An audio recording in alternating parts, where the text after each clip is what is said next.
السلام عليكم ورحمة الله تعالى وبركاته. الحمد لله وكفى والسلام على عباده الذين اصطفى أما بعد فأعوذ بالله من الشيطان الرجيم بسم الله الرحمن الرحيم يا أيها الذين آمنوا كتب عليكم الصيام كما كتب على الذين من قبلكم لعلكم تتقون وقال تعالى شهر رمضان الذي أنزل فيه القرآن هدى للناس وبينات من الهدى والفرقان صدق الله المولانا العظيم যারা দেখছেন আপনাদেরকে অসংখ্য অগণিত মোবারকবাদ জানিয়ে আজকে মাহে রমাদানের উপর কিছু আলোচনা করার চেষ্টা করব। আল্লাহ তাআলা যেন আমাকে তৌফিক দান করে, আমার তৌফিক ইল্লা বিল্লাহ। তো আমাদের পক্ষ থেকে লাখো কোটি দরুদ সালামের হাদিয়া মহানবী মুহাম্মদুর রাসূলুল্লাহ হাবিবে কিবরিয়া মুহাম্মদ সাল্লাল্লাহু আলাইহি ওয়াসাল্লামের উপর, যার আদর্শ আর তরিকার মধ্যে রয়েছে মানব জাতির উভয় জাহানের কামিয়াবি আর সফলতা। সম্মানিত দর্শক, আমি আপনাদের সামনে এমন একজন পয়গম্বরের নাম উচ্চারণ করেছি যার গুণগান তারিফ স্বয়ং আল্লাহ তাআলা নিজে কোরআনে কারিমে ইরশাদ করেছেন। যিনি সমস্ত নবীদের নবী, যিনি উম্মতে মুহাম্মদীকে এত বেশি মহাব্বত করেছেন, এত বেশি ভালোবেসেছেন, যার উপর আল্লাহ সুবহানাহু ওয়া তাআলা কোরআনে কারীম নাজিল করেছেন। আর এই নাজিলকৃত মাসে আল্লাহ তাআলা আমাদেরকে মাহে রমাদানের রোজা রাখার তৌফিক দিয়েছেন। সম্মানিত উপস্থিতি, তিনি ছিলেন আমাদের খুব কাছে, খুব প্রিয় বিশ্বনবী মুহাম্মদ সাল্লাল্লাহু আলাইহি সাল্লাম, যার ভালোবাসা ছিল নিঃস্বার্থ, নির্মল, সচ্ছল প্রেম প্রীতি ভালোবাসা, যে ভালোবাসা পৃথিবীর কোনো মানব দানব দেখাতে পারবে না, যার দৃষ্টান্ত দেখাতে তাম বিশ্ব আজকে অক্ষম। সম্মানিত হাজিরিন, আমি আপনাদের সামনে পবিত্র কোরআনুল কারীম থেকে ছোট্ট একটি আয়াতি কারিমা তিলাওয়াত করেছি। তিলাওয়াতকৃত আয়াতে আল্লাহ সুবহানাহু ওয়া তাআলা বলেন, ইয়া আইয়ুহাল্লাযীনা আমানু, হে ঈমানদারগণ, কুতিবা আলাইকুমুস সিয়াম, তোমাদের উপর রমজানের রোজা ফরজ করা হয়েছে, কামা কুতিবা আলাল্লাযীনা মিন ক্বাবলিকুম, যেমন ফরজ করা হয়েছিল তোমাদের পূর্ববর্তীগণদের উপর, লাআল্লাকুম তাত্তাকুন, যাতে তারা তোমরা মুত্তাকি হতে পারো। প্রিয় সুধী, এই রোজা মূল মুখ্য উদ্দেশ্য হলো আল্লাহ সুবহানাহু ওয়া তাআলা সুস্পষ্টভাবে ঘোষণা করেছেন, লাআল্লাকুম তাত্তাকুন, বান্দা যেন মুত্তাকির গুণ অর্জন করতে পারে, মুত্তাকি হতে পারে।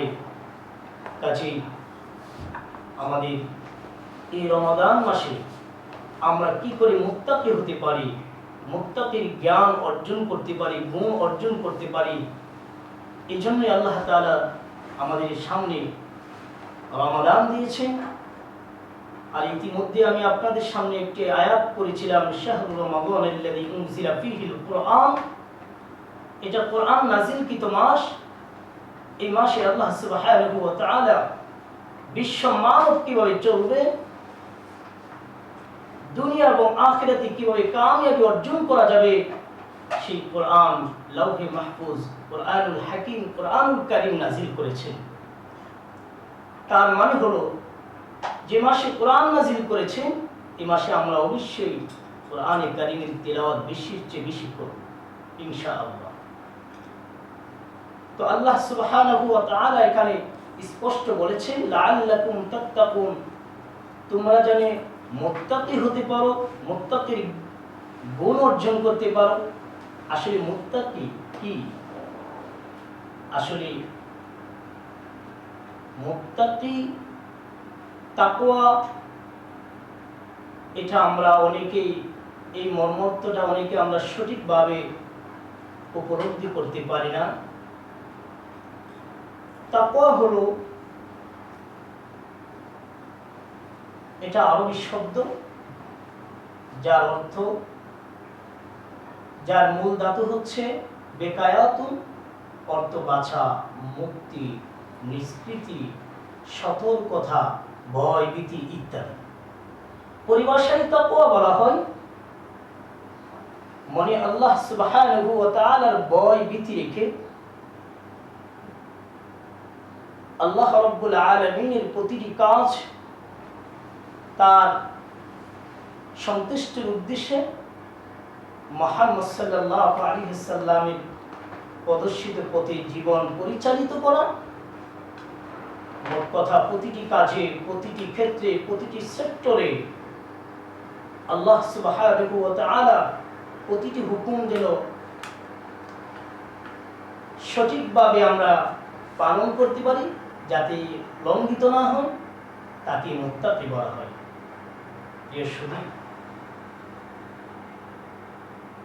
ওমর ইবনুল খাত্তাব রাদিয়াল্লাহু তাআলা আনহু উবাই ইবনে কাবকে জিজ্ঞাসা করলেন, তাকে অনুরোধ করলেন তাকওয়ার ব্যাখ্যা দিতে। উবাই ইবনে কাব জিজ্ঞাসা করলেন, ভাই ওমর, আপনি কি কখনো কাটা ঘেরা পথ অতিক্রম করেছেন? হযরত ওমর বললেন, হ্যাঁ। উবাই ইবনে কাব বললেন, আপনার অবস্থা তখন কেমন ছিল? খলিফাতুল মুসলিমিন আমিরুল মুমিনিন হযরত ওমর বললেন, আমার অবস্থাটা খুবই সতর্কতার সাথে, ভয় ভীতির সাথে সে পথ আমি অতিক্রম করে চলে এসেছি। উবাই ইবনে কাব বললেন, এটাকেই বলা হয় তাকওয়া। অর্থাৎ সমাজকে সঠিকভাবে পরিচালনা করতে, বিশ্ব মুসলিম মিল্লাতকে একটি সুশীল সমাজ উপহার দিতে তাকওয়ার বিকল্প নেই। এসদি লোকচক্ষুর আড়াল, পুলিশি পাহারা যেখানে অনুপস্থিত, রাষ্ট্রীয় গোয়েন্দা বাহিনী যেখানে অপারগ, স্যাটেলাইটের তীক্ষ্ণ দৃষ্টি যেখানে অসহায়, সেখানে শুধুমাত্র কেবলমাত্র তাকওয়া আল্লাহ ভীতুই পারে একজন মানুষকে অপরাধ থেকে মুক্ত রাখতে। আজকে আমাদের মধ্যে তাকওয়া নেই। তাকওয়া না থাকার কারণে বিশ্ব করোনা ভাইরাসের ভিতরেও যে সমস্ত ধনাঢ্য ব্যক্তিরা এবং রাষ্ট্রীয় পক্ষ থেকে ত্রাণ দেওয়া হচ্ছে, সেই ত্রাণকেও আমরা গ্রাস করে ফেলছি, সেই ত্রাণকেও আমরা নিজেরা খেয়ে ফেলছি। আজকে তাকওয়া না থাকার কারণে ত্রাণ চলে যায় পুকুরের নিচে, ত্রাণ চলে যায় আমার খাটের নিচে। আজকে তাকওয়া না থাকার কারণে অসংখ্য অগণিত প্রশাসন দিয়েও আমাকে সঠিকভাবে পরিচালিত করতে পারছে না। শুধু অভাব ছিল তাকওয়া। এজন্য আল্লাহ সুবহানাহু ওয়া তাআলা আমাদেরকে পুরো মাসটির মধ্যে একটি মাস সিলেক্ট করে দিয়েছে যে তোমরা এই মাসে তাকওয়ার গুণ অর্জন করো, তোমরা মুত্তাকি বনো। কাজেই আমরা যখনই আমরা তাকওয়ার গুণ অর্জন করতে পারবো, তখন আমাদের কোনো পুলিশি পাহারা লাগবে না, রাষ্ট্রীয়ভাবে আমাদেরকে কোনো রকম চেক পোস্ট বসাতে হবে না। আমরা নিজেরাই তাকওয়ার কারণে আমরা পরিবর্তন হব, নিজে এবং নিজের ফ্যামিলি, নিজের পরিবারবর্গ, সমাজ, রাষ্ট্রকে আমরা পরিবর্তন করে দিতে পারবো ইনশাআল্লাহ। সম্মানিত সুধী, আমি আপনাদেরকে মনে করে দিচ্ছি সেই খলিফাতুল মুসলিমিন হযরত ওমরের শাসন আমলের কথা, যিনি অর্ধ পৃথিবী শাসন করেছেন যার ব্যাপারে নবী মুহাম্মদ সাল্লাল্লাহু আলাইহি ওয়াসাল্লাম স্পষ্ট বলেছেন, লাউ কানা বাদি নবিয়ান লাকানা উমর, আমার পরে যদি কেউ নবী হতো হতো সে উমর। সেই উমরের শাসন আমল কেমন ছিল? সম্মানিত সুধী, নিউটন মস্তিষ্কের সাথে যদি আমরা আলোচনা শুনি তাহলে আমরা বুঝতে পারবো উমরের শাসন কেমন ছিল, কি করে একজন উমর অর্ধ পৃথিবী শাসন করেছিল। খলিফাতুল মুসলিমিন হযরত উমর রাদিয়াল্লাহু তাআলা আনহু প্রজা সাধারণের অবস্থা জানার জন্য সরেজ জমিনে তিনি রাতে দিনে সর্ব অবস্থায় সর্বহালতে তিনি খোঁজ খবর নিতেন। একদিন ঘুরতে ঘুরতে তিনি চলে গেলেন বিশাল বালুকাময় ময়দানে। গিয়ে দেখলেন একটি রাখাল ছেলে কিছু বকরি চড়াচ্ছে। খলিফাতুল মুসলিমিন চিন্তা করলেন, এই রাখালের ভিতরে কি তাকওয়ার গুণ আছে কিনা আমার পরীক্ষা করতে হবে। খলিফাতুল মুসলিমিন একটু কাছে গিয়ে বললেন, ও রাখাল, আমি একজন পথিক, আমি মুসাফির, আমার খুব ক্ষুধা পেয়েছে, তৃষ্ণা পেয়েছে, তুমি একটি কাজ করো, তোমার বকরি থেকে আমাকে একটু দুধ দিয়ে দাও। রাখাল ছেলেটি বলল, আপনি পথিক, আপনি ক্ষুধার্ত তা জেনেছি, কিন্তু আমার কাজ তো কেবলমাত্র রাখালি করা। এই যে বকরি দেখছেন এগুলো একটা আমার নয়, এটা হচ্ছে আমার মালিকের। খলিফাতুল মুসলিমিন একটু কৌশল করে বললেন, দেখো, আমি তোমাকে কিছু টাকা দিচ্ছি, টাকার বিনিময়ে আমার কাছে একটা বকরি তুমি বিক্রি করে দাও, আমারও ক্ষুধা তৃষ্ণা মিটে যাবে, তুমিও কিছু টাকা পেয়ে যাবে। এই কথা বলার সাথে সাথে একজন রাখালের মুখ থেকে বেরিয়ে আসলো, হাদা ফাইনাল্লাহ, হাদা ফাইনাল্লাহ, ওহে আল্লাহর বান্দা, তাহলে আল্লাহ কোথায়? সম্মানিত সুধী, তিনি বুঝাইতে চাচ্ছেন, আমি তো আমার মালিকের মুখ দেখে দিলাম, আমার মালিক জানবে না এই বিশাল পাল থেকে একটি বকরি বিক্রি করে দিলে, কিন্তু আমার মালিকের একজন মালিক আছে, আপনার মালিকের একজন মালিক আছে, তার মালিকের একজন মালিক আছে, যিনি আসমানের মালিক, যিনি জমিনের মালিক, যিনি চন্দ্র সূর্য নক্ষত্রের মালিক, যিনি পাহাড় পর্বতের মালিক, যিনি তাম বিশ্বের মালিক, সমস্ত পুরো কায়নাতের মালিক। সেই মালিকের কাঠ গড়ায় কাল কিয়ামতের ময়দানে আমি রাখাল দাঁড়াতে হবে, কাজে আমার দ্বারা সম্ভব না। সম্মানিত সুধী, একটু চিন্তা করুন, আজকে আমাদের ভিতরে তাকওয়া না থাকার কারণে কত সম্পদ আমরা আত্মসাৎ করছি, বনের হক আমরা আত্মসাৎ করছি, এতিমের মাল খেয়ে ফেলেছি, ত্রাণ খেয়ে আমরা ভরপুর হয়ে গেছি, রাস্তা খেয়ে ফেলছি, কালপাট বীজ পর্যন্ত আমরা খেয়ে ফেলি, শুধুমাত্র কেবলমাত্র তাকওয়ার অভাবে। আমরা যখন আমাদের ভিতরে তাকওয়ার গুণ অর্জন করতে পারবো, তখন কোনো মানুষের প্রয়োজন হবে না। আমি নিজে বলবো, পৃথিবীর কেউ দেখে নাই, কোনো সাংবাদিক জানে নাই, কোনো গোয়েন্দা বাহিনী আমার খবর পাবে না, কিন্তু আল্লাহ সুবহানাহু ওয়া তাআলা তার কাছে আমার দ্বারা করতেই হবে। এজন্য আমি আপনাদেরকে সবিনয় অনুরোধ করব, এই তাকওয়ার মাসে আমরা বেশির চেয়ে বেশি তাকওয়ার গুণ অর্জন করি। আল্লাহ সুবহানাহু ওয়া তাআলা আমাদেরকে তাকওয়া, আজকের আলোচনা বুঝে শুনে তাকওয়ার বিষয়ে আমরা সোচ্চার হব, সচেতন হব। এই সুধী, আল্লাহ সুবহানাহু ওয়া তাআলার প্রিয় নবী মুহাম্মদ সাল্লাল্লাহু আলাইহি ওয়াসাল্লাম এই মাসের ব্যাপারে বলেছেন, ইয়া আইয়ুহান নাস, লোক সকল, আল আদাল্লাকুম শাহরুন আযীম, এমন একটি মাস তোমাদের সামনে এসেছে যে মাসে সময়ে বরকত, কাজে বরকত, রুজিতে বরকত, হায়াতে বরকত, শাহরুন মুবারাকুন, এটা বরকত ওয়ালা মাস। এই মাসে যদি আপনি একটি নফল আদায় করেন, অন্য মাসে একটি ফরজের সমতুল্য। সুবহানাল্লাহ। আর এই মাসে যদি আপনি একটি ফরজ আদায় করেন, অন্য মাসে 70টি ফরজের সমতুল্য। সুবহানাল্লাহি ওয়া বিহামদিহি। সম্মানিত উপস্থিতি, এই জন্য এই মাসে হায়াতের মধ্যে বরকত দিয়েছে, রিজিকের মধ্যে বরকত দিয়েছে। আমলের মধ্যে বরকত দিয়েছে, এই মাসে আমরা বেশির চেয়ে বেশি আমল করব।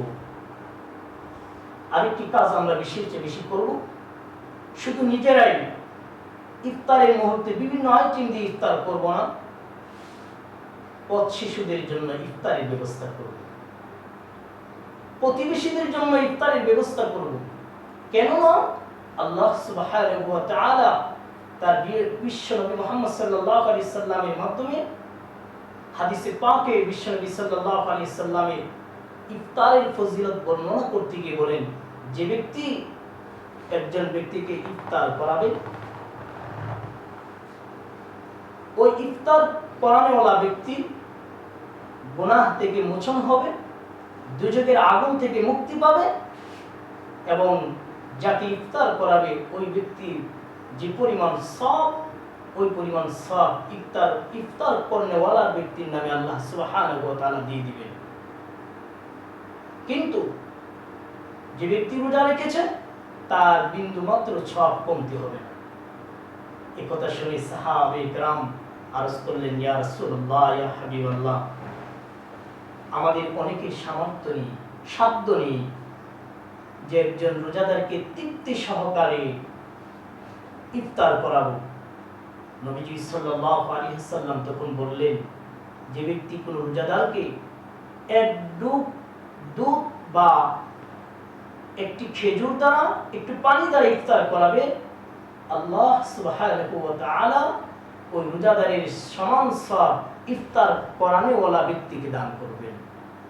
তবে যিনি রোজা রেখেছেন তার বিন্দু মাত্র নেক কমতে হবে না। আর যে ব্যক্তি একজন রোজাদার ব্যক্তিকে তৃপ্তি সহকারে উদর পূর্ণ করে খাওয়াবে, নবীজি সাল্লাল্লাহু আলাইহি ওয়াসাল্লাম বলেন, আল্লাহ সুবহানাহু ওয়া তাআলা আমাকে যে হাউজে কাউসার দান করেছে, এখান থেকে পানি পান করাবেন, যে পানি পান করানোর পরে জান্নাতে যাওয়া পর্যন্ত আর কখনো তার পিপাসা লাগবে না। সম্মানিত সুধী, একটু চিন্তা করি, আমরা একটু খেয়াল করি, আমাদের কিছু খেজুরের দ্বারা, আমাদের কিছু পয়সার দ্বারা যদি পথ শিশুদের একটা ইফতারের ব্যবস্থা হয়, হবে মানবতা, হবে ইসলামের সেবা, হবে সেটা জান্নাতের উসিলা, দুজক থেকে বাঁচার উসিলা। সম্মানিত সুধী, একজন ব্যক্তি সারা দিন রোজা রেখেছে কষ্ট করে, সে আল্লাহ তাআলার কাছে বদলা পাওয়ার জন্য। আর কেমন বদলা? আল্লাহ নবী বলেন, আস-সাওমু লি ওয়া আনা আজজি বিহি, রোজা আমার জন্য আর এর বদলা আমি আল্লাহ নিজ হাতে দান করব। সুবহানাল্লাহ। সম্মানিত সুধী, তো এই রোজা আমরা রাখবো, ইফতারের ব্যবস্থা করব। আল্লাহ সুবহানাহু ওয়া তাআলা আমাদের প্রত্যেককে রমাদানের ফজিলত, রমাদানের গুরুত্ব বুঝে, আজকে আলোচনা বুঝে শুনে আমল করা তৌফিক দান করুন। সম্মানিত দর্শক, আপনারা এতক্ষণ যাবৎ বিএস ইসলামিক টিভির পক্ষ থেকে গুরুত্বপূর্ণ আলোচনা শুনতেছিলেন। আমি আপনাদেরকে আবারও আন্তরিক মোবারকবাদ জানিয়ে আবারও স্মরণ করিয়ে দিচ্ছি, আমাদের পথ শিশুদের জন্য কিছু ইফতারের আয়োজন করব। সেটা হবে মানবতা, ইসলামের সেবা। আমরা সবের কাজে নিয়োজিত থাকব। আমরা আলোচনা শুনছিলাম তাকওয়ার, আমরা তাকওয়ার গুণ অর্জন করব। আর এই মাস যেহেতু কোরআন নাজিলের মাস, এই মাসে বেশি চেয়ে বেশি কোরআন তেলাওয়াত করব। যারা শিখতে পারেনি আমরা শিক্ষার চেষ্টা করব। এই মুহূর্তে আপনারা কাছে এবং দূরে, দেশ এবং দেশের বাহিরে যারা ইসলামিক টিভি আলোচনা শুনতেছেন অথবা শুনবেন, আপনাদের আলোচনা আশা করি শুনতে শুনতে, দেখতে দেখতে ভালোবাসা, ভালো লাগা হয়ে যাবে ইনশাআল্লাহ। আর আমাদের আলোচনা পাওয়ার জন্য আপনারা বেশি বেশি সাবস্ক্রাইব করবেন, শেয়ার, কমেন্ট, লাইক করতে ভুলবেন না। ইনশাআল্লাহ এই রমাদানে আপনাদের ধারাবাহিক আলোচনা হবে। আপনারা প্রত্যেকেই আমাদের সাথে থাকবেন, ভালো থাকবেন, সুস্থ থাকবেন, প্রত্যেকেই মাস্ক ব্যবহার করবেন, দূরত্ব বজায় রাখবেন। দেশের জন্য, মানবতার জন্য কিছু করার চেষ্টা করবেন। আবার আমি ধন্যবাদ জানাচ্ছি ডিএস ইসলামিক টিভির ডিএস ইসলামিক টিভির চেয়ারম্যানকে, যিনি আজকে আমাকে অতিথি করেছেন। ভালো থাকবেন। আল্লাহ হাফিজ। আসসালামু আলাইকুম ওয়া রাহমাতুল্লাহি ওয়া বারাকাতুহু।